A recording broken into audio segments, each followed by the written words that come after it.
తొలి ఏకాదశి అయిన తర్వాత మనందరం చాతుర్మాసంలో భగవన్ విష్ణుమూర్తి యొక్క సహస్రనామావళికి మనం పునఃప్రారంభిస్తున్నాం.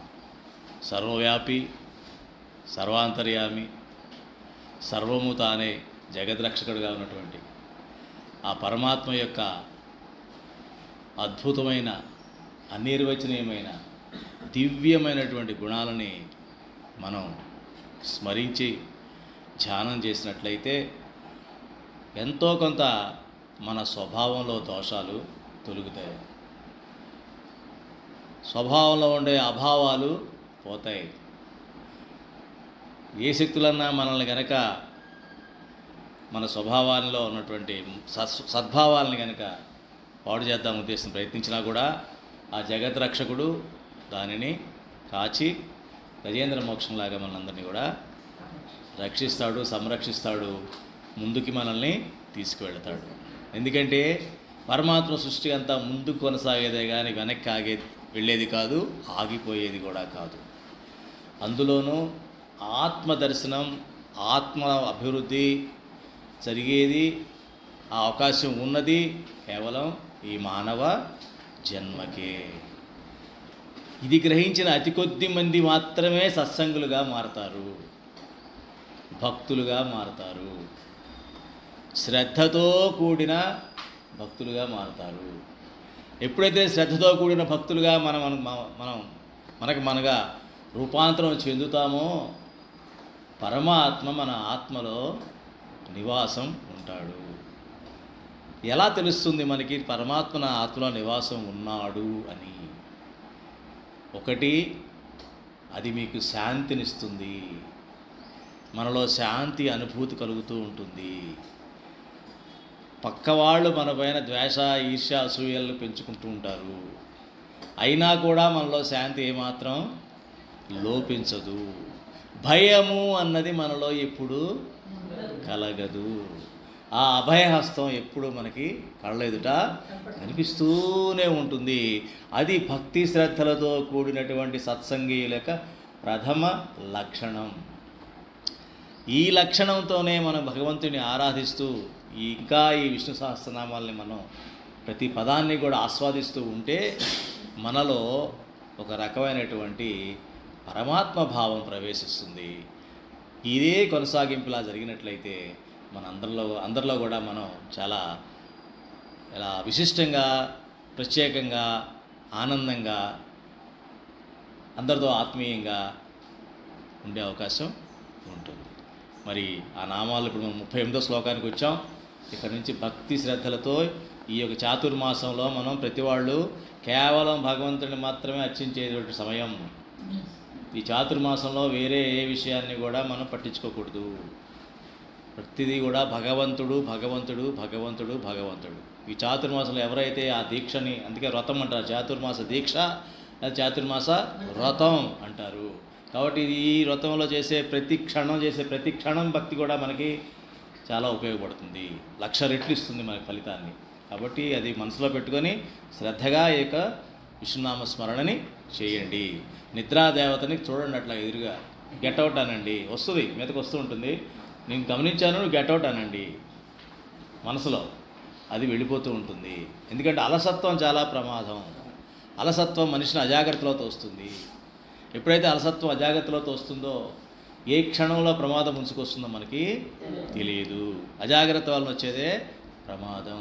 ఎందుకని? ఒక్క క్షణం చాలు ప్రమాదంలో పడిపోవడానికి. అది ఎందుకు జరిగింది? అజాగ్రత్త వల్ల. అజాగ్రత్త ఎందుకు వచ్చింది? అలసత్వం వల్ల. అలసత్వం అనేది మందతనం ఎందుకు వచ్చింది? చురుకుదనం లేక. చురుకుదనం అన్నది భగవంతుని యొక్క లక్షణం, భగవంతుని యొక్క లక్షణం. అది తేజస్సుతో వస్తుంది. అంటే నాలో ఏదో తేజస్సు లోపించింది. ఎందుకు లోపించింది? ఏ రకంగా లోపించింది? నాలో ఏమైనా తామస గుణం ఎంటర్ అయిందా? తామస గుణం నాలో ప్రవేశిస్తే నాలో తమో గుణం వచ్చేస్తుంది. ఎప్పుడైతే తమో గుణం వచ్చిందో ఇవన్నీ ఉదాహరణ అవి వచ్చేస్తూనే ఉంటాయి. కాబట్టి సత్వగుణాన్ని ఉంచుకోవాల్సినటువంటి సమయం ఇదే. ఈ చాతుర్మాసంలో ఎవరైతే సత్వగుణంలోనే ఉంటారో వారికి ఎటువంటి భయం ఉండదు, ఎటువంటి బాధ ఉండదు, ఎటువంటి దుఃఖము ఉండదు. మంచి సుఖం, ఆనందం, శాంతి ఉంటాయి. అమ్మా చదవండి. పద్మనాభ అందరూ కలిసి చదివేసేయండి.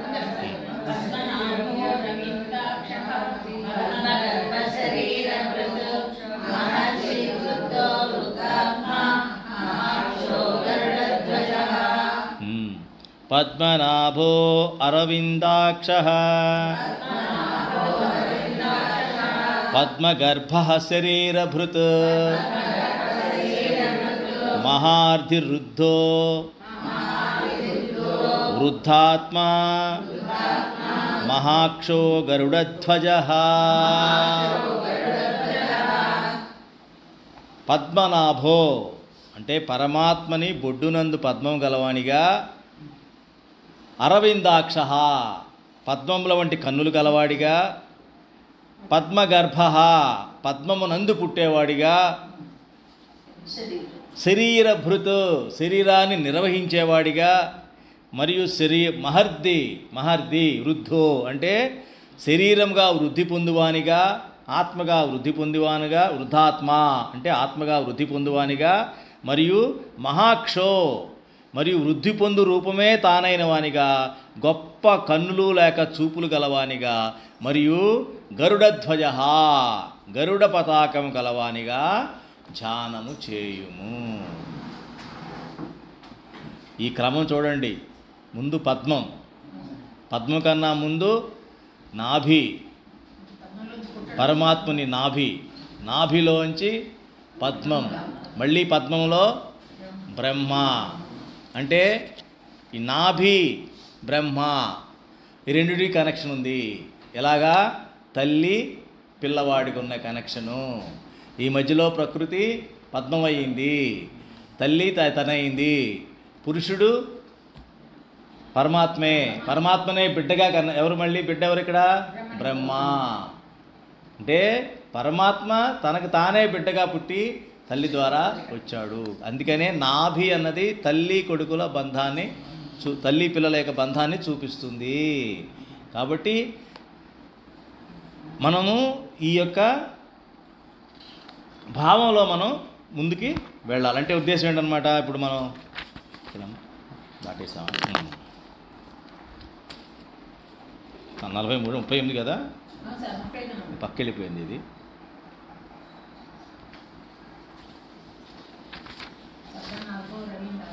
రైట్. నాభి నుంచి ఏం పుడుతుంది? సృష్టి పుట్టినట్టు అర్థం అనమాట. ఈ శ్లోకం అంతా ఏం చెప్తున్నట్టు లెక్క?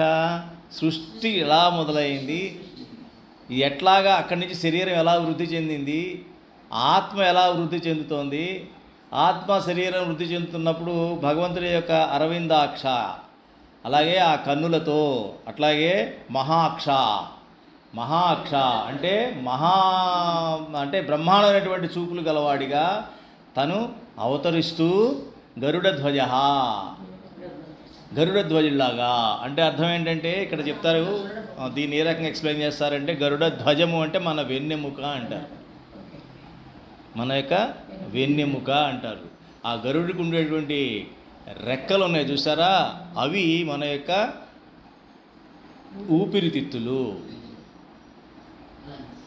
అందులో శ్వాస వస్తూ ఉంటుంది. శ్వాసకి మూలం గర్భపుత్రుడికి ఉండే పెద్ద ముక్కు, అదే ప్రాణము. ఆ రకంగా గరుడ ధ్వజము అంటే అర్థం ఏంటంటే, ఎవరైతే నారాయణుని తన యొక్క ఆత్మలో కూర్చోబెట్టుకొని, తన యొక్క అంతరంగంలో కూర్చోబెట్టుకొని, ఎవరైతే ఈ దేహం నుంచి మనసులోకి, మనసు నుంచి బుద్ధిలోకి, బుద్ధి నుంచి ఆత్మలోకి, ఆత్మ ఎక్కడికి వెళ్ళిపోవాలి? హృదయంలోకి వెళ్ళిపోవాలి. హృదయము ఆత్మలోకి వెళ్ళి కూర్చోవాలి. ఈ రకమైన ప్రయాణం ఎవరైతే చేస్తూ ఉంటారో, చక్రాల ద్వారా అనుకుంటాం కదా మనం, ధ్యాన చక్రాలు చెప్తూ ఉంటారు చూసారు, ఆ రకమైన ప్రయాణం ఎవరైతే చేసుకుంటూ వస్తారో వారు గరుడ ధ్వజం మీద పయనిస్తున్నట్టు లెక్క. అది దీని యొక్క పూర్తి అర్థం. అంటే ఏంటనమాట? భగవంతుడి యందల భక్తితో మనలో ఉన్నటువంటి వ్యామోహం భక్తిగా మారాలి. మనలో ఉన్నట్టు వ్యామోహం ముందు ఏమవుతుందమ్మా, బిడ్డ పుట్టంగానే ప్రేమ వస్తుంది. ప్రేమ తర్వాత ఆ బిడ్డ పైన వ్యామోహం కలుగుతుంది. అది శరీరంలోకి సంబంధించింది. ఈ వ్యామోహాన్ని మనం అక్కడ ఆపేసుకొని ఏం చేస్తాం, సకలమైన పనులు చేసేస్తాం. ఆ రకంగా మనం వెనక్కి ప్రయాణం చేస్తాం. ఎందుకని, ప్రేమకి పరిమితం చేసి ఆగిపోయాను. అంటే మనస్సు అనేటువంటి తలుపు దగ్గర నేను, ద్వారం దగ్గర నేను ఆగిపోయాను. కానీ దాని నుంచి నేను ఇంకా ముందుకు వెళ్ళాలి. అంటే నా ప్రేమను ఎటువైపు ప్రసరించాలి, పరమాత్మ వైపు, భగవంతుడి వైపు ప్రసరించేలాగా నేను నా యొక్క ప్రేమను పెంచుకుంటూ వెళ్ళాలి. దాని పేరేంటి, పరమాత్ముడి వైపు ప్రసరించే ప్రేమను ఏమంటాం మనం, భక్తి అంటాం. ఆ భక్తిని పెంచుకుంటూ మనం వెళ్ళాలి. ఎప్పుడైతే భక్తిని నేను పెంచుకుంటూ వెళ్తానో అప్పుడు నేను పరమాత్మకి దగ్గర అయ్యి నాలో గరుడ ధ్వజం అన్నది పెరుగుతుంది.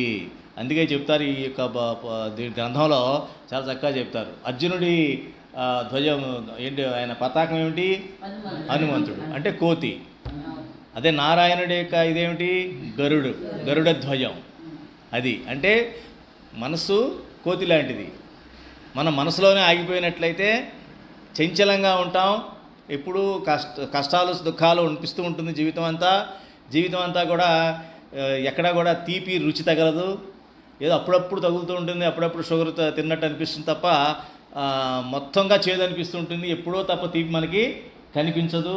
అట్లా కాకుండా మనం ఎప్పుడైతే ఈ రకంగా మనం గరుడ ధ్వజాన్ని మనం తీసుకుంటామో, అంటే ఆ యొక్క లెవెల్కి మనం తీసుకెళ్తామో మన యొక్క అంతరంగాన్ని, అప్పుడు మనకి పరమాత్మ యొక్క రుచి తెలుస్తుంది. మనం చేసే పనులన్నీ కూడా చాలా చాలా చాలా చాలా ఆనందాన్ని మనకి ఇస్తాయి. అది మెయిన్ తాత్పర్యం అమ్మ దీనికి. అంటే ఏంటన్నమాట, మన ఈ ప్రేమను భక్తిగా మార్చుకొని మన ఆత్మసాత్రం అవ్వాలి, ఆత్మస్వరూపులంగా భావించాలి మళ్ళీ మనం. అది భావించడం కోసమే ఈ యొక్క సత్సంగం. అంటే శరీరభృత్ అంటే ఏంటన్నమాట, శరీరాన్ని నిర్వహించేది ఎవరు, ప్రాణశక్తి. ప్రాణశక్తి అంటే ఎవరు, పరమాత్మ. ప్రాణశక్తి లేకపోతే ఈ శరీరం నిలబడుతుందా, నిలబడదు. ఎందుకని, ప్రాణం లేనిదే శరీరం నిరుపయోగం. శరీరం, ప్రాణం లేని శరీరం నిరుపయోగం. దేనికి అది పనికిరాదు. లౌకిక దృష్టికి పనిచేయదు, పారమార్థిక దృష్టికి కూడా ఇది పనిచేయదు. రెండు విధాల చెడ్డ రేవడి అంటాం కదా మనం. ఇది రెండు విధాల చెడ్డ రేవడి అయిపోతుంది. అందుకని తెలివైన వాళ్ళు చేయాల్సిన పని ఏంటంటే, మన ఆయుష్ పెరుగుతున్న కొద్దీ మన మనస్సును కూడా భగవంతుడి భక్తిగా మార్చి దాన్ని కూడా అదే ప్రపోర్షన్లో కనుక పెంచుకుంటూ వెళ్ళినట్లయితే రెండు రెక్కలుగా హాయిగా మనం ఇటు పరాభక్తి, ఇటేమో అపరాభక్తి రెండు కూడా మనలో పెరుగుతూ మనం గరుడ ధ్వజాన్ని ఆవిష్కరిస్తాము అని చెప్పబడుతుంది అన్నమాట ఇక్కడ.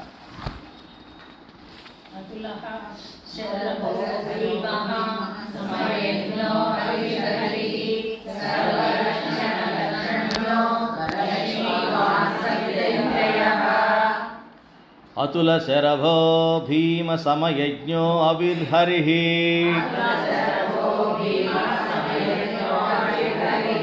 సర్వలక్షణ లక్షణ్యో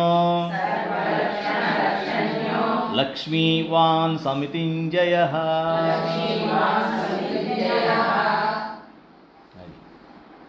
అంటే మునుపటి శ్లోకంలో మనం ఏం తెలుసుకున్నాం, సర్వము పరమాత్మే. నీలో ఉన్నటువంటి, మనలో ఉన్నటువంటి ఆ ప్రేమ పరమాత్మే, వ్యామోహం కూడా పరమాత్మే. కానీ దానిని ముందుకు కొనసాగించేటువంటి ప్రజ్ఞ కూడా పరమాత్మే.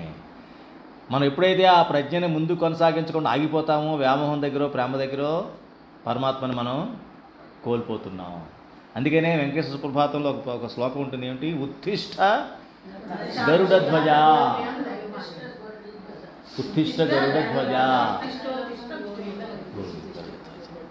ఎందుకని అన్నారు ఆ మాట, నువ్వు ఆ యొక్క స్థాయికి ఉత్తిష్ఠుడు అవ్వాలి, ఆ పైకి లే, గరుడ ధ్వజాన్ని అందుకో అని చెప్పడం జరుగుతుందన్నమాట. ఆ రకంగా అతులహ అంటే తనకి సమానము లేనివాడు, అంటే తుల్యం చేయలేనిది, అంటే దేనితోనూ మనం దాన్ని సమానంగా కొలవలేము. అట్లాగే శరభ అంటే వీరభద్రుడు.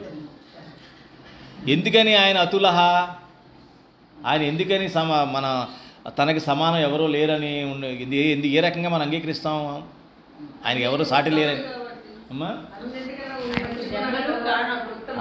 అన్నిటికన్నా ఉత్తమ గుణాలు కలవాడు అంటే ఏంటనమాట? ఎవరైతే ఉత్తమ గుణాలు కలిగి ఉంటారో వాళ్ళ యొక్క అతులహ అనొచ్చా మనం?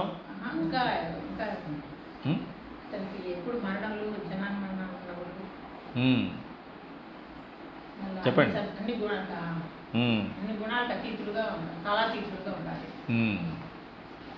అలా పురుషులు మహాపురుషులు ఉన్నారమ్మా, వాళ్ళలోనే భగవంతుడు ఉంటాడు. అయితే ఇక్కడ ఏంటంటే మనం పరమాత్మను పూర్తిగా అంటే చిన్న దోషం కూడా లేకుండా చూడాలంటే సృష్టిలోనూ ఆయనే ఉన్నాడు, సృష్టి కూడా ఆయనే. దేంతో పోలుస్తాం? పోల్చడానికి ఏమైనా ఉండాలి కదా పక్కన. దేనన్నా పోల్చడం కోసం ఇది మీరు వీడికన్నా పొడిగండి, ఈవిడికన్నా పొట్టండి, ఈవిడికన్నా నలుపండి, ఈవిడికన్నా తెలియదు, ఎవరో కొంచెం రిఫరెన్స్ చూపించాలి కదా. చూపించడానికి ఆయనే సాటాయి. పదార్థం ఆయనే అంటే ద్రవ్యం అంటాం, ద్రవ్యము ఆయనే, అందులో ఉన్న శక్తి ఆయనే, అందులో ఉన్న గుణం కూడా ఆయనే. మరి దేంతో పోలుస్తాం? కాబట్టి అతులహ. ఈయన్ని పోల్చడానికి మీరు ప్రయత్నించొద్దు. ఎంత గొప్పవాడండి దేవుడు చెప్పండి అనొద్దు. నాకు చెప్పండి ఎంత గొప్పవాడో చెప్పండి. చెప్పడానికి సాధ్యం కాదు. నువ్వు నీ దృష్టిలో ఏది గొప్ప అనుకుంటున్నావో దానికన్నా ఎన్నో రెట్లు గొప్పవాడు. నీ బుర్రకి ఎంతగా అందుతుందో ఇదైతే గొప్ప నువ్వు అనుకుంటున్నావేమో, దానికి అసలు అందడు. దానికి ఎన్నో అనంతమైనటువంటి రెట్లు, నువ్వు అనుకున్న గొప్పతనానికి అనంతమైన రెట్లో ఉంటాడు పరమాత్మ. కాబట్టి అతన్ని ఎవరితో నువ్వు పోల్చడానికి ప్రయత్నం చేయొద్దు. అలాగే శరభ అంటే ఎవరు? వీరభద్రుడు. వీరభద్రుడు దీనిపల్లి మంచి ఎక్స్ప్లెనేషన్ ఇచ్చారు, మంది చాలా బాగుంది ఇక్కడ వివరణ. వీరభద్రుడు శివుని కోపం వలన పుట్టాడు. వీరభద్రుడు ఎందుకు పుట్టాడు? జట నుంచి వీరభద్రుడు పుడతాడు. వీరభద్రుడు శివుడి నుంచి కోపం నుంచి పుట్టాడు. వచ్చి ఏం చేశాడు? యజ్ఞాన్ని నాశనం చేసి అక్కడ తాగాడా? ఏం చేశాడు?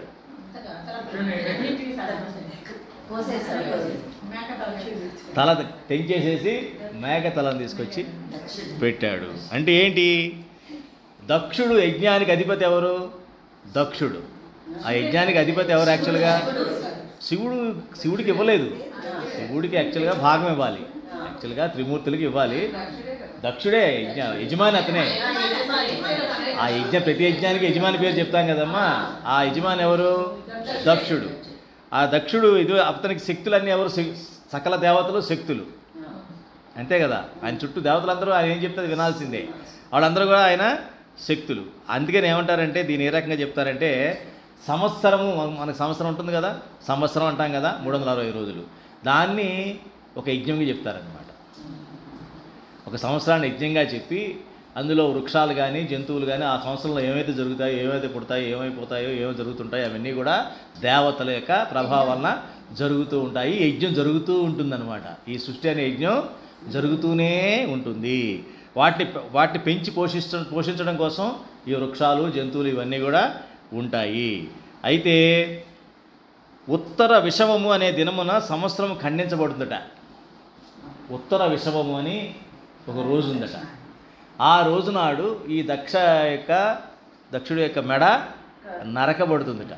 అది ఎప్పుడు వస్తుందంటే మార్చి 22వ తారీఖులో వస్తుందట. అంటే ఏమిటది అంటే మీనరాశి నుండి మేషరాశికి సూర్యుడు ప్రవేశించినప్పుడు జరుగుతుందట. అందుకనే అక్కడ మేక తల పెట్టడం. అర్థమైందమ్మా? అది ఆ రకంగా సంవత్సరాన్ని 2 ముక్కలుగా చేయబడింది. అందుకనే ఆ మేష సంక్రమణం దగ్గర నుంచి ఇంకోలాగా పద్ధతిగా కరెక్ట్గా సత్వగుణం వస్తూ ఉంటుంది. అంతకుముందు పిచ్చి పిచ్చిగా నడుస్తూ ఉంటుంది సృష్టి అంతా అని చెప్పడం జరిగిందనమాట.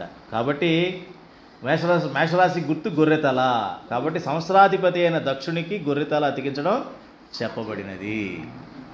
అది తర్వాత శివ అన్నాడు కదా, ఏంటమ్మా? శరభ భీముడు అంటే ఏంటి? భీమ అంటే భయంకరమైన వాడని.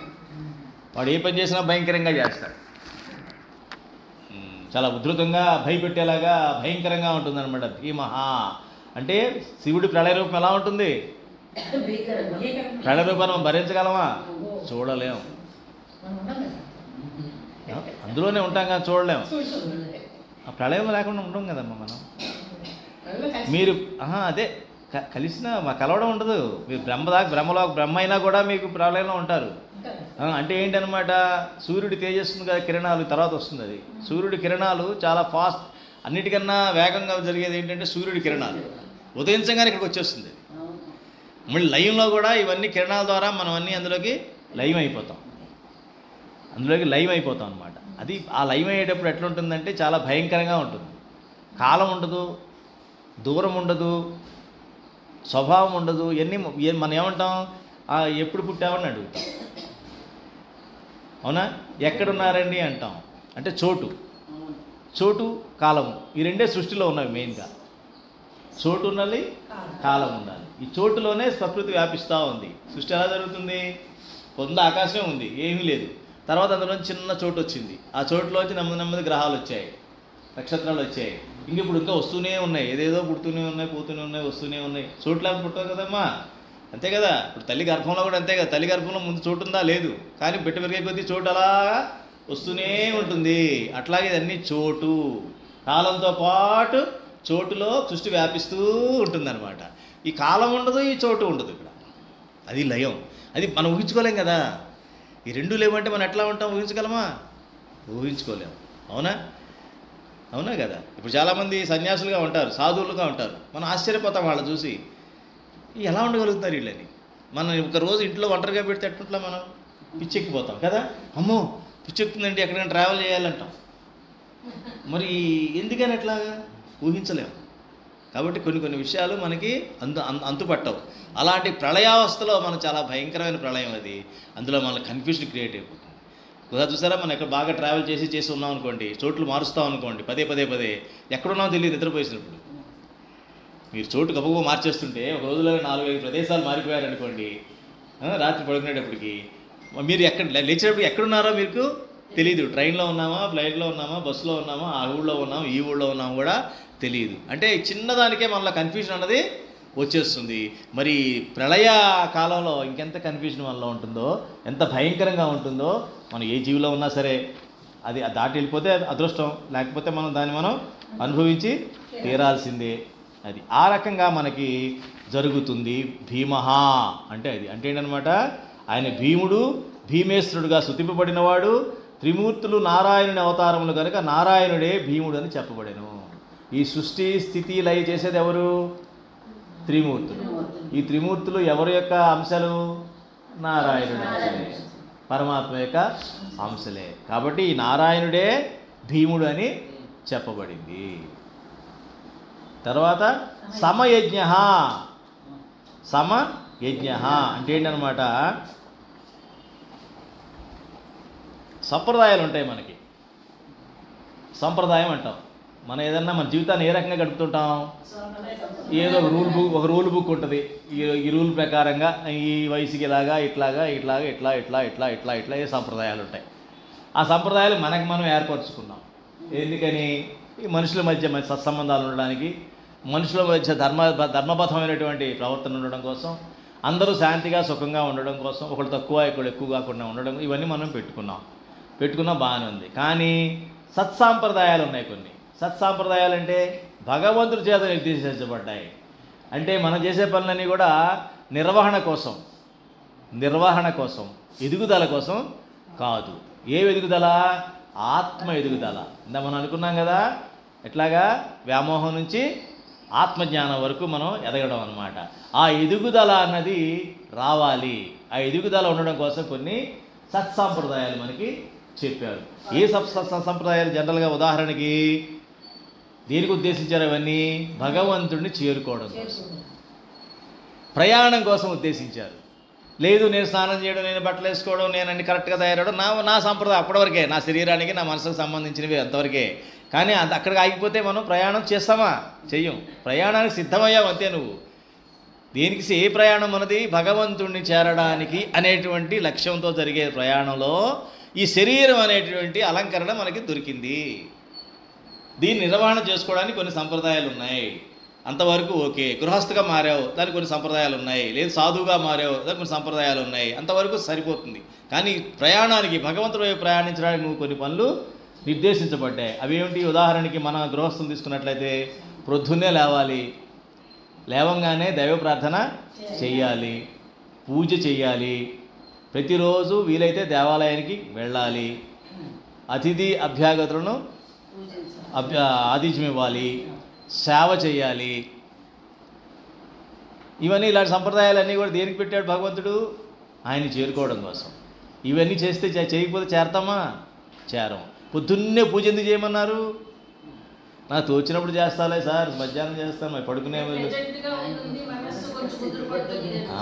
సూర్యుడు వచ్చేటప్పటికి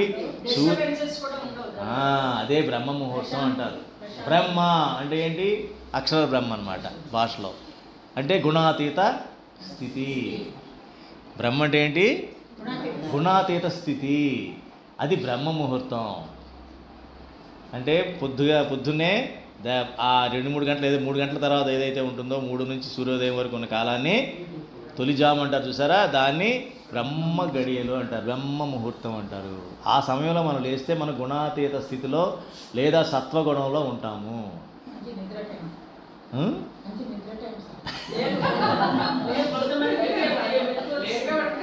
ఒకటి గుర్తుపెట్టుకోండి అమ్మా, ఆ టైంలో మంచి నిద్ర టైం ఏంటంటే తమో గుణం వల్ల ఉన్న కారణం. ఇంకా అయ్యింది అది చెప్పాడు కదా, యుక్తాహార విహారస్య అన్నాడు కదా పరమాత్మ, చెప్పాడు కదా భగవద్గీతలో చెప్పాడు కదా, మితాహారం తీసుకోవాలి, యుక్తాహార విహారాలు.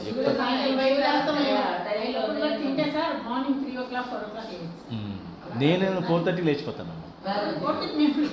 4:30 పర్వాలేదు, 4:30 to 6 అవగొట్టేసా. 3 to 4 అక్కర్లేదు అని కాదు, 4 తర్వాత మరీ 3 to 4 కాదు, 3 నుంచి స్టార్ట్ అవుతుంది. కరెక్ట్గా 4:30 మధ్య లేస్తే చాలు. 5:30 సూర్యోదయం అయిపోతుంది. అది సూర్యోదయం అయ్యేటప్పటికి మన పూజ అయిపోవాలి. అది లెక్క. అది చివరిలో కొంచెం మిగిలినా పర్వాలేదు కానీ సూర్యోదయానికి ఎవరైతే పూజ కంప్లీట్ చేస్తారో ఆ రోజంతా మీ సత్వగుణంతో ఉంటారు. లేకపోతే ఏమైతే మీకు రజోగుణం వచ్చేస్తుంది మీదకి. ఎందుకంటే సూర్యుడు ఒక కళలో ఉండడు. సూర్యుడు కళలు మారుతూ ఉంటాయి కదమ్మా, కళలు మారుతూ ఉంటాయి. ఆయన సూర్యుడు పెరిగే కొద్దీ మీకు ఆయన రజోగుణం పెరుగుతూ ఉంటుంది. రజోగుణం పెరిగే కొద్దీ మనలో అశాంతి పెరిగిపోతుంది. ఈ మనకి కన్ఫ్యూజన్, డిస్టర్బెన్స్, గందరగోళం అయిపోతాం అన్నమాట. అప్పుడు నేను పూజ చేసిన ఉపయోగం లేదు. ఏదో పేరుకి ఏదో చేశానని అనిపిస్తుంది కానీ ఫలితం మాత్రం రాదన్నమాట. దీనికి ఫలితం ఏంటి? ముఖ్యంగా నీ అంతఃకరణ శుద్ధి. ఎప్పుడైతే పొద్దున్న లేచి నువ్వు సత్వగుణాన్ని అలాగే పట్టుకొని ఉంచుకున్నావు అనుకోండి, పొద్దున్న లేవగానే పిల్లలు పాలు పెట్టండి లేకపోతే నీరసంగా అంటారు కదా, ఏదో పొద్దున్న స్కూల్కి వెళ్ళి లేవగానే అడిగాని పెడితే బిస్కెట్ తిన్నా పాలు తాగినాడు శుభ్రంగా ఉంటాడు, లేకపోతే నీరసం అయిపోతాడు అంటారు కదా, అందరూ అంటారు కదా, బ్రేక్ఫాస్ట్ అంటారు కదా. అలాగే మనం లేవగానే కూడా మనలో సత్వగుణము అలా ఉంటుంది. ఆ సత్వగుణం పట్టుకోవాలి గట్టిగా, జాగ్రత్తగా పట్టుకోవాలంటే ఏం చేయాలి? వెంటనే భగవంతుడికి ముందు కూర్చొని భగవంతుడితో నింపేయాలి. దాన్ని మన మనసుని భగవంతుడితో నింపేసేయాలి. ఆ యొక్క శ్లోకం చదివినా, ధ్యానం చేసినా, జపం చేసినా ఎప్పుడైతే చేస్తామో మనం ఆటోమేటిక్గా మనలో అది నిండిపోతుంది. ఎప్పుడైతే నిండిపోతుందో మీకు ఆ రోజు వచ్చే రజోగుణాలు కానీ ఏ గుణాలు కూడా మిమ్మల్ని ఏమీ చేయలేవు. పరమాత్మ మీతో ఉంటాడు. ఉండేటప్పటికి మీలో మీరే ఉండడం, ఆనందాన్ని అనుభవిస్తూ ఉంటారు ఆ రోజంతా. ఇది చెప్తే అర్థం కాదు, అది చేసి ఎవరన్నా ట్రై చేయండి. ఇది ఛాలెంజ్ తీసుకొని చేయండి. ఒక్క వారం రోజులు చేయండి, మీలో అనంతమైన మార్పు వస్తుంది. ఇంత సమయం ఉందా ఆ రోజులో అనిపిస్తుంది. మధ్యాహ్నం పడుకోండి కావాలంటే, ఒక గంట సేపు. మధ్యాహ్నం ఎట్లాగో ఇది తమో గుణమే ఉంటుంది. అప్పుడు పడుకున్నా ఏం నష్టంలే. మధ్యాహ్నం ఒక గంట సేపు భోజనం చేసేసి ఒక గంట సేపు పడుకోండి. పొద్దున మిస్ అయిన నిద్ర కావాలంటే అప్పుడు పడుకోకూడదు. అప్పుడు మటుకు లేచి కనుక ఎవరైతే చేస్తారో సంధ్యా సమయం పడుకోకూడదు. ఏమా ఆ రోజుల్లో అవునవును. అంటే పూజకి పరిమితం అయితే ఏ బాధ లేదమ్మా. ఇప్పుడోసారి చూస్తున్నాను, కనీసం భగవంతుడు గుర్తుంటాడుగా. అరే ఈ భగవంతుడు పూజ చేయాలి గుర్తుంటాడు కానీ భగవంతుడిని గుర్తుంచుకోవడం వరకు అది ఓకే. కానీ పూర్తి ఆస్వాదన చెందాలి అంటే, మీలో శాంతి అన్నది ఎప్పటికీ ఉండాలి అంటే, ఆనందం అన్నది నాలో ఉండాలంటే అది ఒక ప్రక్రియ కింద మారాలి. అదే ఇక్కడ చెప్తున్నది, సంప్రదాయం కింద మారాలి, సత్సాంప్రదాయం కింద మారాలి. మారితే ఏమవుతుందంటే అప్పుడు మనకి ఆ యొక్క పరమాత్మను అనుభవించగలుగుతాం. అట్లా చేస్తేనే జరుగుతుంది అన్నమాట. కాబట్టి సత్సంప్రదాయాల్ని మనం ఎస్టాబ్లిష్ చేస్తే ఏమవుతుందంటే భగవంతుడు పరమాత్మ సమయజ్ఞ అని చెప్పబడతాడు. ఎందుకని? అందరిలోనూ సమంగా ఎవరైతే ఈ యొక్క సంప్రదాయాలు పాటిస్తారో, ఎవరైనా సరే, స్త్రీ లేదు, పురుషుడు లేదు, వాడు లేదు, వీడు లేదు, ఎవరైనా సరే ఈ సంప్రదాయాన్ని, భగవంతుడు చేరుకునే సంప్రదాయాన్ని కనుక ఆచరిస్తారో వారందరికీ మోక్షం దొరుకుతుంది. అది సమయజ్ఞ. అందులో ఆయన వీడికి ఇవ్వాలి, వీడికి వద్దు అని పార్షియాలిటీ అన్నది ఏమీ ఉండదు. కాబట్టి గుర్తుపెట్టుకోవాల్సింది ఇక్కడ సమయజ్ఞ అంటే సత్సంప్రదాయాన్ని నేను అనుసరిస్తాను, భగవంతుడు నాకు ఫలితాన్ని ఇస్తాడు అనేటువంటి ధ్యానం మనం చేయాలి. ఎప్పుడైతే భగవంతుడిని ఆ రకంగా నేను ధ్యానం చేస్తానో మీ మనస్సుని భగవంతుడు పట్టుకుంటాడు. పట్టుకొని మీకు ఎట్లా ఇస్తాడంటే మీకు ఏమంటారు దాన్ని, మోటివేషన్ ఇస్తాడనమాట. నేను సత్సంప్రదాయం ఫాలో అవ్వాలి కదా అని గుర్తు చేస్తూ ఉంటాడు. గుర్తు చేసినప్పుడు ఏం చేస్తాడంటే ఆటోమేటిక్గా పిల్లవాడి పొద్దున ఎగ్జామ్స్ అయితే ఎలా లేపేస్తాము మనం, ఎగ్జామ్స్ చదువుకోలేవాలి, పొద్దున లేవాలి, చదువుకో ఎగ్జామ్ అంటాం కదా. ఆ రకంగా పరమాత్మ మనకి చెప్తూ ఉంటాడు, నువ్వు బ్రహ్మూర్తం లేవాలి, పని చేయాలి, నువ్వు చూసుకోవచ్చు, పూజ చేసుకోవచ్చు, చక్కగా నన్ను గుర్తుపెట్టుకో అంటుంటాడు అనమాట. పొద్దున దీపాలు చూసినా, ఆ యొక్క పూజ చేస్తున్నా, జపమాలు చేస్తున్నా చాలా బాగుంటుందమ్మా. ఇది అంటే దైవశక్తి. నాకు ఇంతకుముందు 5:30, 6:00 లేసేవాడిని. నేను కూడా సారంగపూర్ వెళ్ళాను కదమ్మా. అక్కడికి వెళ్ళినప్పుడు నాకు సాధు యొక్క జీవనశైలి అక్కడ పొద్దున్న 4 లేచిపోయేవాళ్ళం. మా పూజ మేము చేసుకోవాలి. అక్కడ ఎవరు పూజ సెట్ వాళ్ళకి ఉంటుంది కదా. ఇక స్నానం చేసి పూజ చేసుకొని 5:45 కల్లా అక్కడ ఆరుతుండేది గుళ్ళో. పరిగెట్టుంటే గుడి అక్కడికి వెళ్ళి ఆరతి. ఆ సాధువులు అందరూ వస్తారు. అక్కడ గంగా ప్రవాహంలో ఉంటారు సాధువులు. వాళ్ళకి పాదతులు పట్టుకోవడానికి ఎంతమంది వెయిట్ చేస్తుంటారు, చూడడానికి వెయిట్ చేస్తుంటారు. వాళ్ళందరూ అక్కడ కూర్చుంటారు అనమాట. వాళ్ళు ముందు కూర్చుంటారు, వెనకాల మనం కూర్చుంటే ఎంత అదృష్టం అది. 5:40 వరకు మేము కూర్చొని ఆది అందుకొని మళ్ళీ 7 o'clockకి మా ప్రముఖ స్వామి శాస్త్రి మహారాజ్ వరకు శృతి మందిరాలు ఉన్నాయి, అక్కడ ఆరతి ఉంటుంది అనమాట. మళ్ళీ అక్కడికి వెళ్ళిపోయి ఆరతి చూసుకొని మళ్ళీ ఇక్కడ 7:15కి మంగళారతి ఉంటుంది. శృంగారారతి అంటే అంతా అలంకరించి 10 రోజులు అంతా అలంకరించి అప్పుడు ఆరతి ఉంటుంది. అప్పుడు 6:30 కల్లా 7 కల్లా టిఫిన్ చేసేవాళ్ళం. 7:30 కల్లా క్లాస్ స్టార్ట్ అయిపోయింది. 8 కల్లా క్లాస్ స్టార్ట్ అయిపోయింది. రాత్రి 10:30 అయ్యేది. మధ్యలో అంటే గోష్ఠి జరిగేది. సాధువులు వచ్చి మా 6 చొప్పున 6 అమ్మ కాదు, ఎక్సర్సైజ్ ఇస్తారు మనకి. గోష్ఠి అంటే ఒక చిన్న సంఘటన ఇస్తారు. ఈ సంఘటనలో మీకు అర్థమైంది ఏంటి, ఎట్లా అర్థం చేసుకోవాలి దీన్ని, అది ఏంటి, జీవితంలో ఎలా ఉంటుంది, భగవంతుడికి మనకు బంధం ఎలా ఉంటుంది, దీన్ని ఎలా అర్థం చేసుకున్నారు మీరు చెప్పండి. ఎవరితో వచ్చినట్టు చెప్పాలన్నమాట. ఎవరు ఎలా అనుకుంటున్నారో చెప్పగలిగారు. దాన్ని ఆ సాధువులు కరెక్ట్ చేస్తారు. ఇట్లా కాదు, ఇట్లా ఆలోచించాలి, ఇలా అలాగే గురువులాగా మనం చెప్తూ ఉంటాను. భగవంతుడి దయ వల్ల నాకు అది అలవాటు అయిపోయి దాన్ని బ్రేక్ చేయదలుచుకోవాలి నేను. ఇక దాన్ని కంటిన్యూ చేసేస్తున్నాను. ఇక దాంతో చాలా ఆనందంగా హాయిగా ఉంటుందన్నమాట. అది అంటే ముఖ్యంగా నేను గమనించాల్సింది ఇక్కడ, భగవంతుడిని చేరుకునే ప్రయాణంలో ఉన్నానా లేదా చెక్ చేసుకోండి. అలా కనుక లేను అనిపిస్తే మటుకు తమోగుణం ఉన్నట్టు లెక్క. తమోగుణంలో జయదేశ్ జారిపోవద్దు. వయసు రీత్యానే కొంత తమోగుణం వస్తుంది మనకి. ఎందుకని? శక్తి సన్నగిలుతుంది కదా, శక్తి తగ్గిపోతుంది. కాబట్టి ఏదో చిన్న చితకా నొప్పులు అవి ఉంటాయి, బాధలు ఉంటాయి కాబట్టి ఈ వయసులో కొంతవరకు తమోగుణం మన బాడీలో ఎంటర్ అయింది. మరి ఎంటర్ అయినప్పుడు ఆ తమోగుణాన్ని ఎట్లాగ పడిస్తున్నాం, మళ్ళీ మానసికమైన తమోగుణం కూడా పెట్టేసుకుంటే ఏం జరుగుతుందంటే, మీరు అంత అదృష్టవంతులే, సత్సంగానికి వస్తున్నారంటేనే మీలో సత్వగుణం అమితంగా ఉన్నట్టు లెక్క. అందులో అనుమానం లేదమ్మా. వీళ్ళు అసలు నేను తీసిపడేట్లా, మీరు చాలా 99% మార్క్స్ అందులో ఉన్నాయి. కాకపోతే ఏంటంటే ఇది కూడా, ఈ ఆనందాన్ని కూడా అనుభవించాలని చెప్తున్నాను అంతే. నేను వస్తుందమ్మా. మీరు 4 లేచిపోక్కర్లేదు. ఇప్పుడు 6 లేస్తారనుకోండి, ఒక్క పావుగంట ముందు లేవండి. రేపు రోజుకు కొద్దిగా. ఇప్పుడు మాకు చాతుర్మాసం వచ్చింది కదమ్మా. చాతుర్మాసంలో మా యొక్క పూజలో చేసేటువంటి పనులు పెంచాలి. అది మాకు ఆజ్ఞ. అంటే ఏంటంటే మేము జనరల్గా చెప్పే కదా మరి పూజ చేసే విధానం. ఒక 5 ఇంతకుముందు 6 మాలలు చేసేవాళ్ళం. ఇప్పుడు 6 కాదు, కనీసం 11 మాలలు చేయాలి. దాన్ని నువ్వు ఎంత పెంచుకుంటే నువ్వు అంత మంచిది. సో రోజుకి 4 మాలలు పెంచుకుంటూ వెళ్తున్నాం. అలాగే ప్రదక్షిణ చేసేటప్పుడు 11 చేసేవాళ్ళం ఇంతకుముందు. పెంచుకుంటూ వెళ్ళి కనీసం 25-50 వరకు వెళ్ళిపోవాలి. అలాగే సాష్టాంగ ప్రమాణం చేస్తాం కదా, దండవత్ చేస్తాం, రోజు చేయాలి మేము. కనీసం రోజుకి 5 చేసేవాళ్ళం. ఇప్పుడు ఒకటి పెంచుకుంటూ వెళ్తున్నాం మన వయసు దృష్ట్యా. ఒక్కసారి పెంచుకామంటే మళ్ళీ బాడీ దెబ్బతింటుంది. అందుకని 5తో మొదలుపెట్టి 6, 7, 8, 9, 10, ఇప్పుడు 10కి వచ్చాం.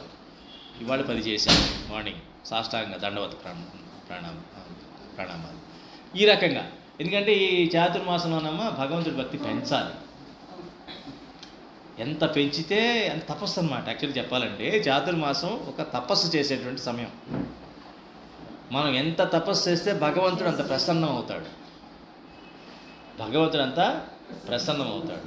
దాని అర్థం ఏంటంటే ఇప్పుడు మాస్టర్ క్లాస్లో కొంచెం చదవంటారా అని చెప్పేసి వెళ్ళిపోయారు అనుకోండి బయటికి టీచరు.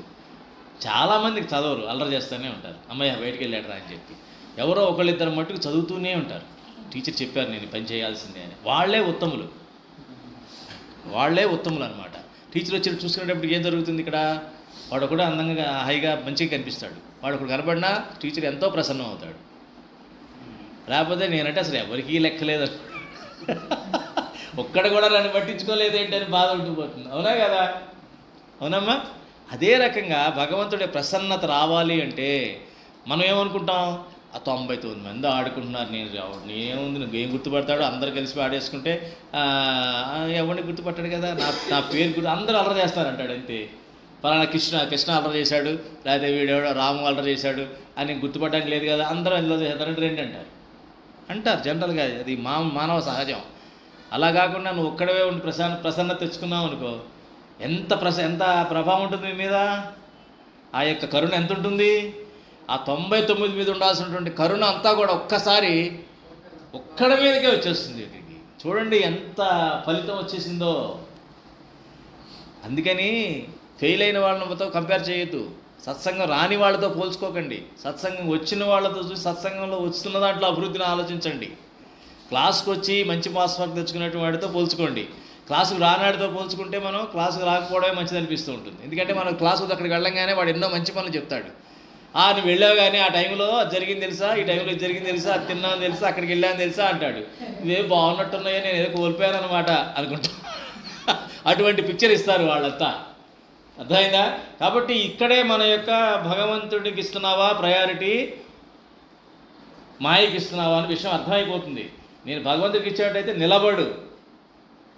నీకు అభయం కావాలంటే నీ భగవంతుడి పక్షాన ఉండు. భయం వద్దు అనుకుంటే నిర్భయంగా ఉండాలి, అభయంగా ఉండాలి, నిశ్చింతగా ఉండాలి, నాకు దుఃఖం ఉండకూడదు, సుఖమే ఉండాలి, ఆనందమే ఉండాలి అంటే నీ యొక్క పార్ట్నర్ ఎవరై ఉండాలి? భగవంతుడు అయి ఉండాలి. ఇక్కడ పార్ట్నర్ 100 మంది కాదు, 1,00,000 మంది కాదు, కౌరవుల్లాగా 11 అక్షౌహిణుల సైన్యం నీకున్నా చెప్పుకోవడానికి తప్ప ఎప్పుడు కూడా అది మొత్తం అందులో నేను లాక్కెళ్ళిపోతుంది. ఇక్కడ నీకు సైన్యం ఏమీ లేకపోయినా సరే అదే అర్జునుడికి వచ్చిన గొప్పతనం. అదే భగవంతుడు ఒక్కడుంటే చాలు అని ఒక విషయం మీద కనుక ఉండగలిగితే అన్నీ సర్దుకుంటాయి. ఆ ఒక్కటి చూడకుండా మనం ఏం చేస్తాం? అది తప్ప మిగతా అన్నీ చూస్తాం. మిగతా అన్నీ చూడగానే రజోగుణం తమోగుణం మన మీద పడిపోతాయి. ఆ ఒకటి అడక్కు అలా అయిపోతుంది. సత్వగుణం ఎప్పుడు వస్తుందమ్మా? ఇంకా మనకి సత్వగుణం రాదు. కాబట్టి ఇంత ఉంది. అంటే నేను ఎందుకు చెప్తున్నా అంటే ఈ క్రమం ఎలాగో ఆడియోలో కూడా ఉంటుంది కాబట్టి మళ్ళీ మీరు వింటారని చెప్తున్నాను. ఇట్లాగా మీరు అర్థం చేసుకుంటూ అమ్మో ఇంత చేయాలా అనుకున్నారంటే బెదిరిపోయినట్లు లెక్క. చేయాల్సింది ఏమీ లేదు ఇందులో. ఇప్పటివరకు చేస్తున్నది వ్యర్థం, ఇదే సింపుల్గా ఉందని మీకు అనిపించాలి. ఇలా చేస్తే సింపుల్గా ఉంది కాదు, అలవాటు కొద్దిగా మార్చుకోవాలి తప్ప దానివల్ల వచ్చే ఫలితాలు బాగున్నాయి అనే విషయం నాకు మీకు అర్థం చేసుకుంటే, మీకు కనుక బాగా అర్థమైనట్లయితే డెఫినెట్గా మీకు భగవంతుడు ఎందుకంటే మీకు ఆల్రెడీ మీ ఎడల భగవంతుడు ఉన్నాడు. అది నేను మరీ మీకు చెప్తున్నాను, అంటే మీకు గుర్తు చేస్తున్నాను. ఆ గుర్తింపు మీకుండాలి. నేను గుర్తించాను భగవంతుడు మీరందరిలో ఉన్నాడు అని గమనించేశాను. మీరు ఆ యొక్క దీంతో ఉంటే డెఫినెట్గా మీకు ఆ మార్గాన్ని చేరుకుంటారు. తర్వాత హవిహి అంటే హవిస్సులు అంటే ఏంటమ్మా? హవిస్సులు అంటే యజ్ఞంలో వేసేటువంటి యజ్ఞం అంటే ఏంటి? ఒక లక్ష్యం కోసం చేస్తాం. ఇప్పుడు మన యజ్ఞం ఏంటి? భగవంతుడిని చేరుకోవడానికి యజ్ఞం చేస్తున్నాం. ఆ యజ్ఞంలో హవిస్సులు ఏమిటి? దేని వాడాలి మనం? ఇప్పుడు నేను చెప్పిన పనులన్నీ చేయాలంటే దేన్ని మీరు కంట్రోల్లో పెట్టుకోవాలి? మనస్సు. సో మనస్సు, బుద్ధి, ఇంద్రియాలన్నీ కూడా హవిలు అనమాట. అవి కూడా పరమాత్మే. అది నేనే. కాబట్టి అది వేరు ఇది వేరు అనుకోవద్దు నన్ను. వాటిని నా కోసం వాడు. అవి వేరు అనుకోవద్దు, అవి కూడా నేనే. కానీ అవి యజ్ఞంలో వాడు. యజ్ఞము నేనే, హవిస్సును నేనే తీసుకొచ్చి దాంట్లో హాయిగా నువ్వు నీ యొక్క ఏదైతే నీకు హవిస్ కింద వాడు. ఈ యొక్క మనస్సుని వాటిని హవిస్ కింద వాడు. అంతేగాని యజ్ఞంలో వేస్తే కాలిపోతే వేస్టింగ్ చేసుకుంటా బీరువాలు పెట్టుకుంటాను అనుకుంటే అదేం చేస్తుంది, దెయ్యంలా పెరిగిపోతూ ఉంటుంది మనసు దేవుడికి అర్పించకపోతే, అది మాయకి అర్పిస్తే అది ఆటోమేటిక్గా మనల్ని కబళించేస్తుంది. మనల్ని కబళించేసిందంటే మనం మోసపోతాం. అది అలాగే హరి అంటే ఏంటమ్మా? హరించేవాడు. హరించడానికి ఏం చేస్తాడు భగవంతుడు? అవతారం ఎత్తుతూ ఉంటాడు. హరించడానికి భగవంతుడు అవతారం ఎత్తుతూ ఉంటాడు. ఇది దేన్ని హరించడం కోసం? రాక్షసత్వాన్ని, అజ్ఞానాన్ని, అధర్మాన్ని, వీళ్ళన్నింటినీ నిర్మూలించడం కోసం ఆయన హరి అవతారం ఎత్తుతూ ఉంటాడు. కాబట్టి ఎక్కడన్నా ఏదన్నా హరి అనగానే ఏం చేస్తాడు? మనలో ఉన్నట్టు దోషాలన్నీ కూడా ఆయన ఖండించేస్తాడు అని ఇప్పుడు కూడా ఆయనే హరి అనుకోవాలి. ఇప్పుడు సపోజ్ నాలో దోషాలు ఉన్నాయి, నేను ఎందుకో భగవంతుని పొందడానికి కావాల్సినట్టు ప్రయాణం సరిగ్గా చేయలేకపోతున్నాను, దానికి కారణం ఈ దోషాలు. ఆ దోషాలు నేను జయించలేకపోతున్నాను, నా స్వభావాన్ని మీద నేను నియంత్రణ తెచ్చుకోలేకపోతున్నాను అని మీకు అనిపిస్తే హరి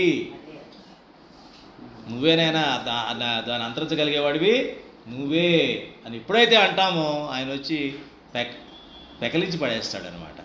ఇవన్నీ ఇప్పుడు ఎందుకు చెప్తున్నానంటే, ఎక్కువగా ఎందుకు చెప్తున్నానంటే, చాతుర్మాసంలో కనుక మీరు దీన్ని మొదలు పెడితే మీ యొక్క సత్సంగ దీక్షని, సత్సంగంలో ఉన్నటువంటి ఈ యొక్క ప్రాక్టీస్, భగవంతుడి యొక్క సాధనని కొంచెం రెట్టింపు చేసి కొంచెం సీరియస్గా చేశారనుకో ఫలితాలు చాలా ఎక్కువ. అందుకు చెప్తున్నాను నేను. ఏదో మామూలు సత్సంగం జరిగేది కాదు. ఈ 4 నెలలు జరిగే సత్సంగాలు మామూలు సత్సంగాలు కాదు, చాలా విలువైనవి, పవిత్రమైనవి. నేను ఆ దృష్టితో మీ యొక్క శ్రద్ధా భక్తులు పెరిగేలాగా చెప్తున్నాను అన్నమాట. ఇవన్నీ కూడా ఇప్పుడు మొదలు పెట్టండి, మొదల్లో ఉన్నాం కాబట్టి. ఈ చాతుర్మాసం అయ్యేటప్పుడు మీలో అనంతమైన మార్పు వస్తుంది. మీ ఇంట్లో వాళ్ళు చెప్తారు, ఏంటి నీళ్ళు ఎప్పుడైతే మార్పు వచ్చింది. అలాగే సర్వలక్షణ.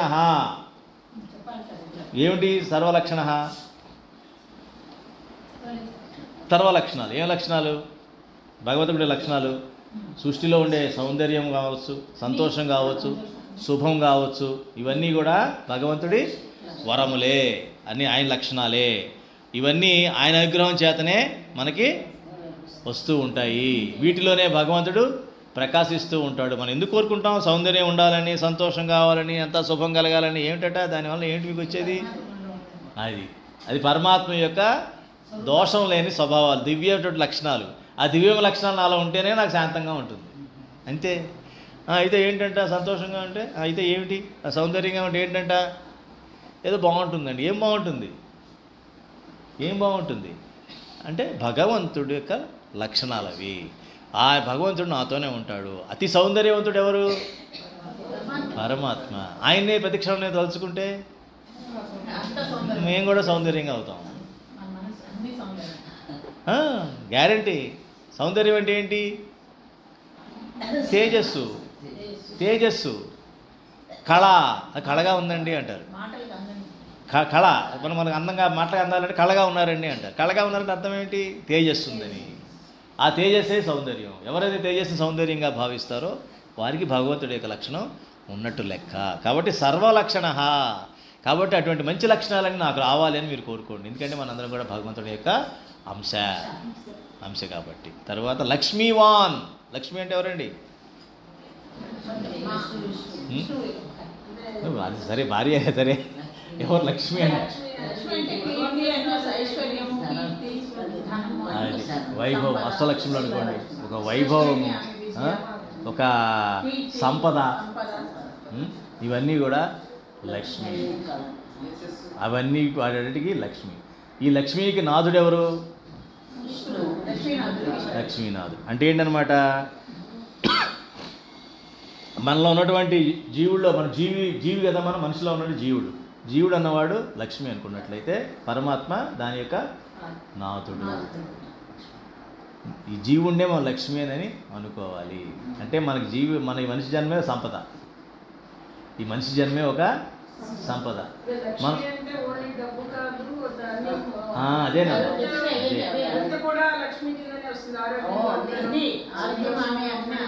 వైరాగ్యం, వైరాగ్యం కూడా లక్ష్మే, వైరాగ్యం కూడా లక్ష్మే. మీ యొక్క మన యొక్క జీవితంలో ఉన్నటువంటి ఆ స్టేజ్ బట్టి ఒక్కోసారి సంపద అవుతుందన్నమాట. పెళ్ళయింది, పిల్లలు ఉన్నారు, అది సంపద, అది సంపద, అప్పటికి అది సంపద, అప్పటికి అది సంపద. అంతే. వానప్రస్థాశ్రమంకి వచ్చేసాం, వైరాగ్యం సంపద. ఇప్పుడు ఏంటి సంపద?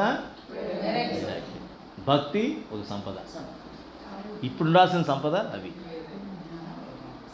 ఇప్పుడు ఉండాల్సిన సంపద అది అనుకోండి. ఆరోగ్యం శరీరానికి సంబంధించిందమ్మా. ఆరోగ్యం అన్నది ఏంటంటే ఫస్ట్ ఏంటంటే ప్రారంభం బట్టి వస్తాయి ఏ రోగాలైనా సరే. కాబట్టి మనం రోగాలు రాకూడదని ఏ పిచ్చి పిచ్చి ప్రయత్నాలు ఎన్ని చేసినా కూడా కుదరదు, అది వస్తాయి అంతే.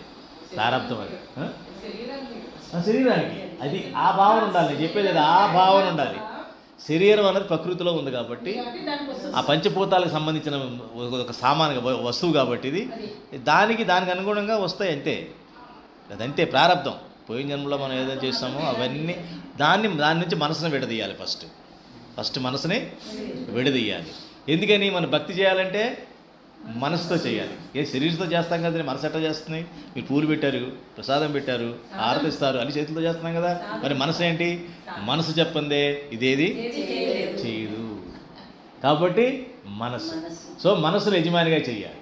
మరి ఆ మనసు ద్వారానే ఇవన్నీ చేస్తే మనసు ముందు బానిసగా మారుతుంది. ఎవరికి? ఈ ఆత్మకి. నా యొక్క ఆత్మకి అది బానిసగా మారుతుంది. అంటే అప్పుడు ఏం చేస్తుంది? ఎవరికి పడితే వాళ్ళు చప్పట్లు కొట్టడం, ఎవరికి పడితే వాళ్ళకి ఊరిని కాళ్ళ మీద పడి నమస్కారం పెట్టడం కాదు. కాళ్ళ మీద నమస్కారం పెట్టాల్సింది, చప్పట్లు కొట్టాల్సింది ఎవరికి? పరమాత్మ. ఎవరైతే పరమాత్మను కీర్తిస్తున్నారో వాళ్ళ కాళ్ళకి దండం పెట్టు.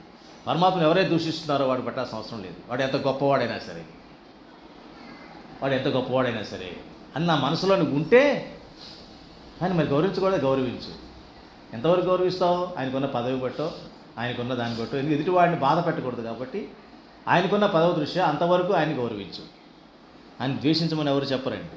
ఎవరి గౌరవం వాళ్ళకి ఇవ్వాలి. ఎందుకని? ఎవరిని బాధ పెట్టకూడదు. ఆత్మపరంగా వాళ్ళ ఆత్మ క్షోభించకూడదు. ఎవరిదైనా సరే. పిల్లవాడిని కూడా బాధ పెట్టకూడదు. తెలుసా? దీనికి చిన్న ఉదాహరణ కూడా చెప్పేసి ఇక్కడ క్లోజ్ చేసేస్తాను. ఇంకా 2 నిమిషాలు ఉంది కాబట్టి.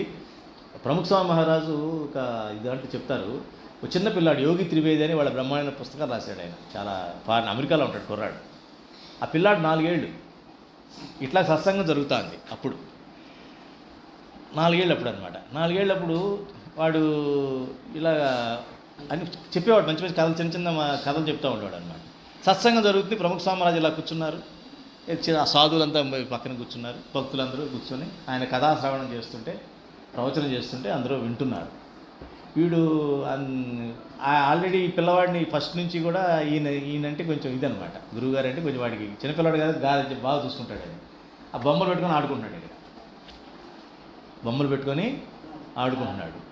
ఆడుకుంటుంటే డిస్టర్బెన్స్గా ఉంటుంది కదా. అంటుంటే ఆయన ఏం కోపడలే. ఏమలా యోగి, అతని పేరు యోగి అనమాట. యోగి విను, చెప్పింది విను, నువ్వు వినాలి. చెప్పావు కదా ఇప్పుడు దాకా, ఇప్పుడు నువ్వు వినాలన్నమాట అంటున్నారు. కానీ ఏమంటా వాడికి కొంచెం నిలబడుతుంది. అంటే ఆత్మ ఎక్కడైనా ఉంటుందని చెప్పకూడదు చెప్పి నాకు ఆ పిల్లాడు బుక్లో రాశాడు. ఇప్పుడు పెద్దోడు అయిన తర్వాత 40 ఏళ్ళు ఉంటాయి అతనికి. అది రాసిన అతను కథ చెప్పండి అట్ట. అది అయిపోయిన తర్వాత నువ్వు కూడా కథ చెప్తూ కానీ ఆగు విను అంటే కూర్చున్నాడు అనమాట. ఈయన అయిపోయిన తర్వాత కథ చెప్పమన్నాడు. ఏదో చెప్పు నీకు తోచింది. వాడు 4 ఏళ్ళకి కథ చెప్పడం మొదలుపెట్టాడు. భగవంతుడి గురించి ఇలాగా తెలిసిన కథ ఏదో ఒకటి, నా స్వామినారాయణ గురించి వాడి గురించి కథ చెప్తూ ఉంటే ఈ మధ్యలో ఫోన్ వచ్చింది. ఆ రోజులో నేను చెప్పేది 84, 83 సమయంలో ఉన్నట్టు జరిగిన సంఘటన. అప్పుడు ఫోన్లు పెద్ద పెద్ద బండ ఫోన్లు ఉంటాయి కదా. ఇది జరిగిన అమెరికాలో. ఇండియా నుంచి ఫోన్ వెళ్ళినట్టుంది. అది ట్రంక్ కాల్ లేదు అనుకుంటా. ట్రంక్ కాల్ కదా, అప్పుడు ఇలా కాదు కదా. అది వచ్చిందని చెప్పి స్వామి అది ఏదో వచ్చిందంటే సరే అని ఆయన తీసుకొచ్చారు జూనియర్ సాధువులు. ఈయన తీసుకొచ్చి పక్కన మాట్లాడాడు. వీడు ఏడుపు మొదలుపెట్టాడు. ఈ పిల్లాడు పక్క రూమ్లోకి వెళ్ళిపోయి కింద పడి దొర్లుతూ ఏడుస్తున్నాడు. ఏడ్చినప్పటికీ ఈ పక్కన జూనియర్ సాధువులు ఉంటాడు కదా, జూనియర్స్ చిన్న చిన్న సాధువులు ఉంటారు కదా, అసిస్టెంట్స్. వెళ్ళి ఆ కుర్రాడు తీసుకొని వాడిని ఎత్తుకొని తీసుకొచ్చి ఇటు కూర్చోబెడితే వాడు ఏడుస్తాడు అనమాట. ఏడుస్తుంటే అప్పుడు ప్రముఖ స్వామి ఎందుకు ఏడుస్తున్నావు, ఏమైందంటే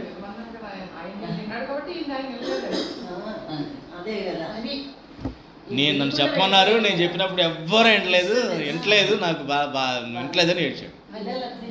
అప్పుడు ప్రముఖ స్వామి మహారాజు అనమాట యోగి సారీ విననందుకు సారీ. ఆ వయసు ఏంటి, నువ్వేంటి, అది మహానుభావులు మనం నేర్చుకోవాల్సినటువంటి అవి. సారీ యోగి, నేను వినలేదు. ఆత్మకి బాధ కలగకూడదు. ఆడేంటి బుడ్డోడు ఏడు చేశాడులే అని మనం అనుకుంటాం. ఆ లేడీస్ అయితే ఏమైందండి పడతారు, వాళ్ళ కష్టాలు మామూలు, ఏడుపు మామూలు అంట. తప్పు. ఆత్మ, ఏ ఆత్మని మనం బాధ పెట్టకూడదు, మాటతో కానీ భావనతో కానీ. ఎంత పెద్ద అయినేంటి పిల్లాడు, 4 ఏళ్ళ పిల్లాడికి ఆడి సారీ చెప్తే ఆడొక్కసారి లేదు ఫస్ట్ నుంచి మళ్ళీ చెప్పు, నేను ఇక్కడే కదలను, ఇక్కడే కూర్చుంటాను, చెప్పు వింటాను అని చెప్తే అప్పుడు చెప్పాడు ఆనందం. ఇప్పటికి గుర్తుపెట్టుకున్నాడు అతను బుక్లో రాసుకున్నాడు. చూడండి, ఆ ఇంప్రెషన్ ఉండదమ్మా పిల్లల మీద, ఆత్మ మీద పడలా.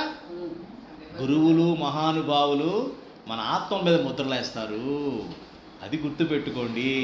అందుకని ఎప్పుడైనా సరే గురువు పదే పదే చెప్తున్నా, నొక్కి ఒక్కాడించి చెప్తున్నా, మీకోసం, మీ మనసు కోసం చెప్పట్లేదు ఆయన, మీలో ఉన్న ఆత్మని ఉద్దేశించి చెప్పడం జరుగుతూ ఉంటుంది. అది గమనించిన వాళ్ళు అదృష్టవంతులు, వాళ్ళ ప్రయాణం ముందుకెళ్తున్నట్టు లెక్క. అదైనా ఇప్పుడు ఎట్లా చెప్పాను. కాబట్టి ప్రతి వాళ్ళు ఆత్మే. కాబట్టి బాగా చెప్పారమ్మ, మీరు బాగా గ్రహించారు, చాలా ఎక్సలెంట్. ఇది గ్రహించడం అన్నది అమోఘమైన విషయం.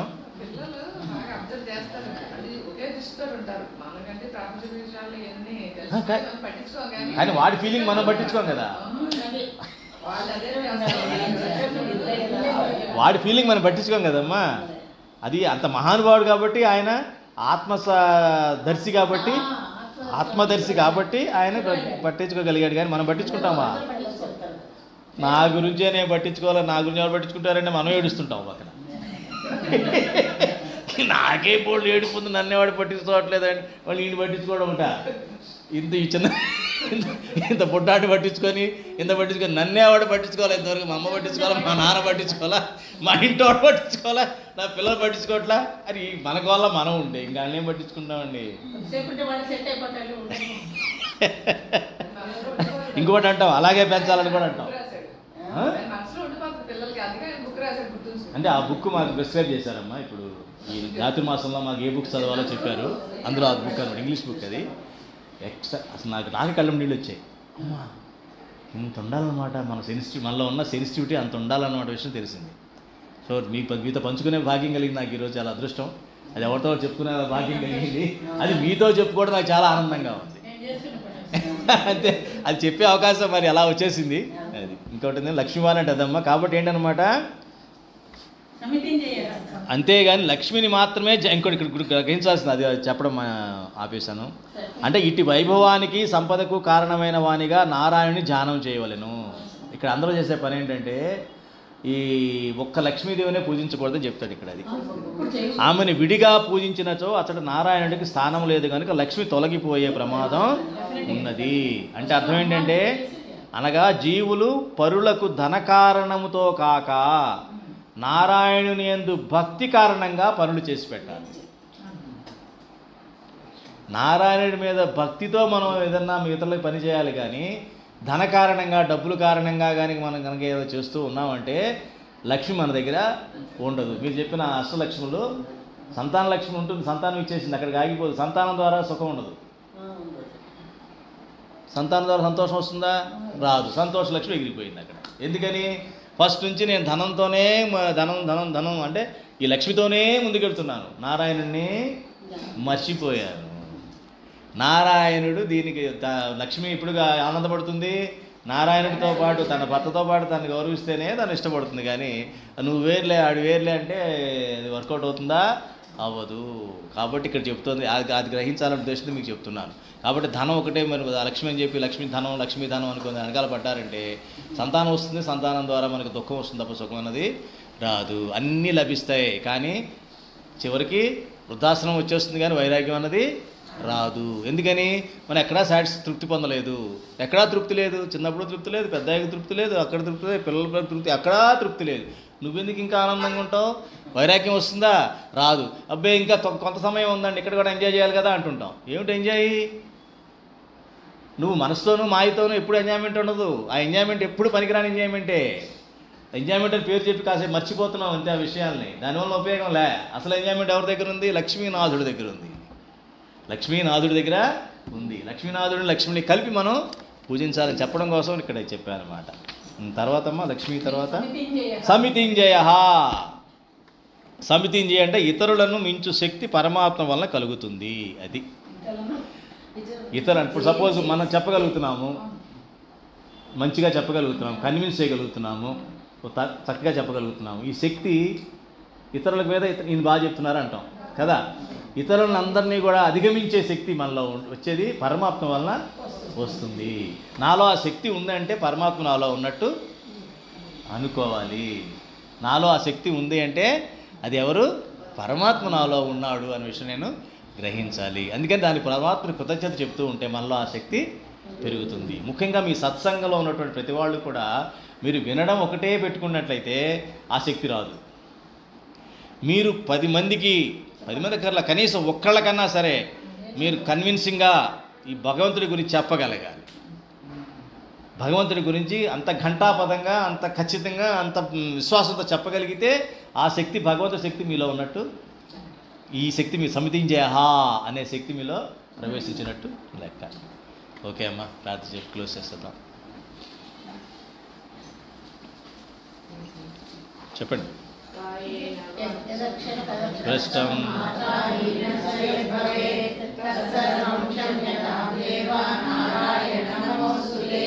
కాయేన వాచా మనసేంద్రియైర్బుద్ధ్యాత్మనా వా ప్రకృతే స్వభావాత్ కరోమి యజ్జత్ సకలం పరస్మై నారాయణాయేతి సమర్పయామి.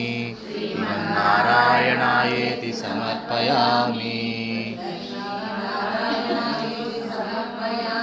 జై శ్రీరామ్, జై శ్రీకృష్ణ, జై స్వామి.